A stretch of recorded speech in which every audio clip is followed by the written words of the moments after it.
Hi there, welcome to week 4 of Small Steps to Fitness, Weight Training for Life. And today's subject is cardio exercise, also known as aerobic exercise. So I'm not going to be demonstrating a cardio routine for you today. I am going to explain to you how to choose something that will work for you personally. Okay, are you somebody that likes to dance? Do you dance at weddings even though you think you hate to exercise? If you do, then you might be interested in trying out Zumba or Jazzercise, but you can do it at home on a DVD. If you do have problems with your knees or your back, I would suggest something seated, as I believe I discussed in week 1, but you can still use those DVDs and be seated in front of the TV in a chair. Do you have any exercise equipment that you might want to dust off, or are you thinking of purchasing some? The piece that I recommend the most would be probably a recumbent bicycle because it's very comfortable. And while you ride that bike, you can read, watch TV, listen to a playlist, something like that to make it fun. What people tend to do wrong is overestimate what they can do and maybe purchase an elliptical or a treadmill and then plan on using it for an hour a day until they've lost all the weight. And after maybe day 3 or week 3, they realize they don't have an extra hour in the day and it kind of falls off the schedule and they start hanging their clothes on it. So what we're going to do is 10 to 20 minutes 3 times a week. And I would suggest starting with the 10 until you really have that habit cemented in. And you need to put it in your schedule.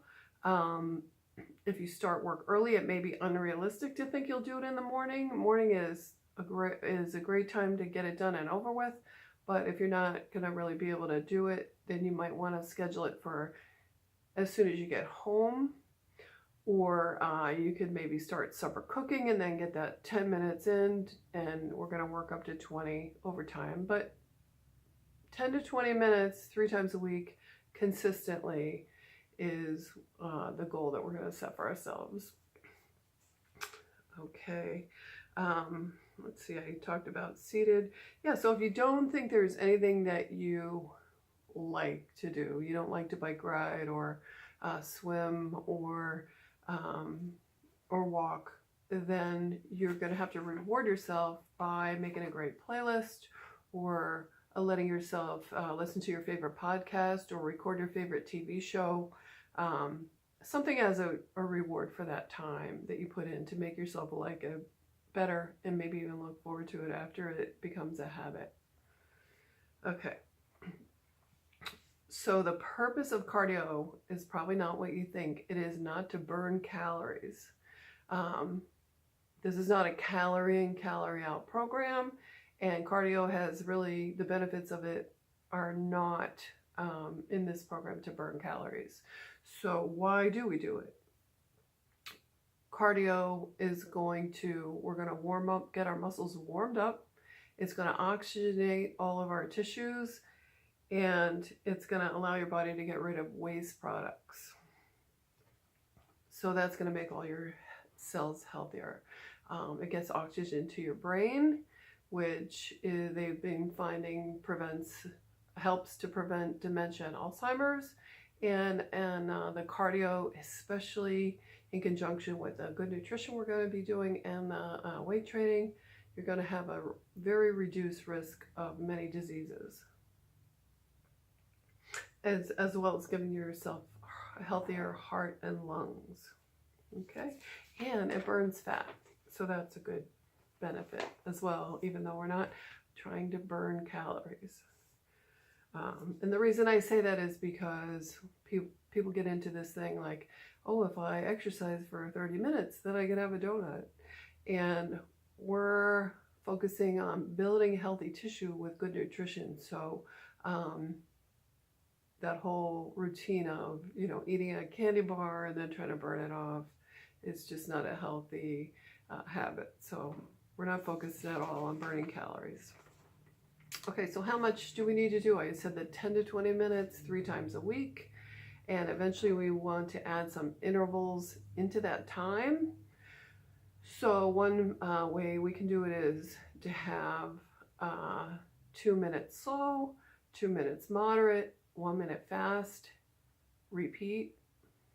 Although I do actually like you to do a 5-minute warm-up, so you could do 5 minutes slow and then go to your 2 minutes moderate, 1 minute fast, 2 minutes slow, and repeat for the length of your 10 to 20 minutes, whatever you choose.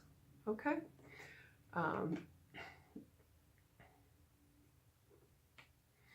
So you can do that walking as well.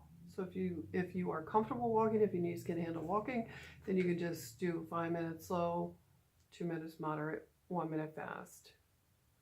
Repeat. And we don't want you to try to do more. You just want to really focus on making that a habit, getting that in 3 times a week for 10 to 20 minutes. Let's talk about heart rates. So your maximum heart rate, this is what we used to teach at the Y. So the maximum heart rate would be 220 minus your age. And then that's the maximum heart rate. And we want to work at a zone between 60 to 80% of that. So you can do this math.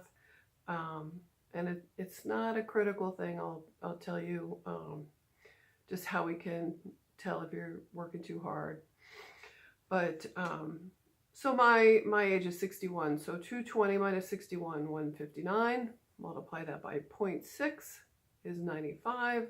Multiply by 0.8 is 127. So my range, 60 to 80% of my maximum heart rate would be between 95 and 127. And I want to test my heart rate a couple times during exercise while I'm learning.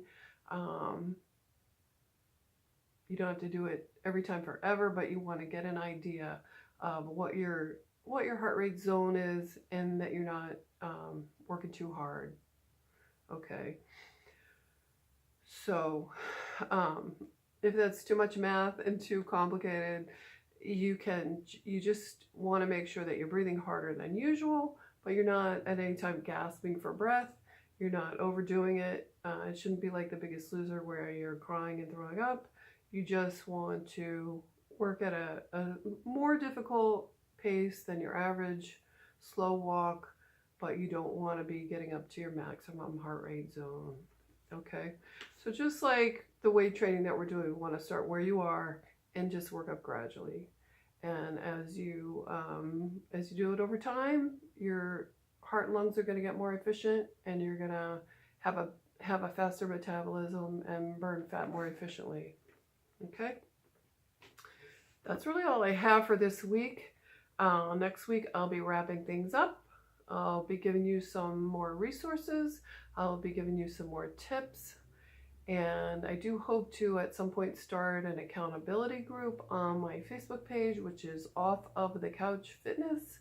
So you can contact me there, or like I said, I'm also on Twitter, Off of the Couch. And I think at this YouTube, there's a number of places you can reach me. So please feel free if you have any questions. And like I said, next week we'll be wrapping things up. So I'll see you then. Have a good one.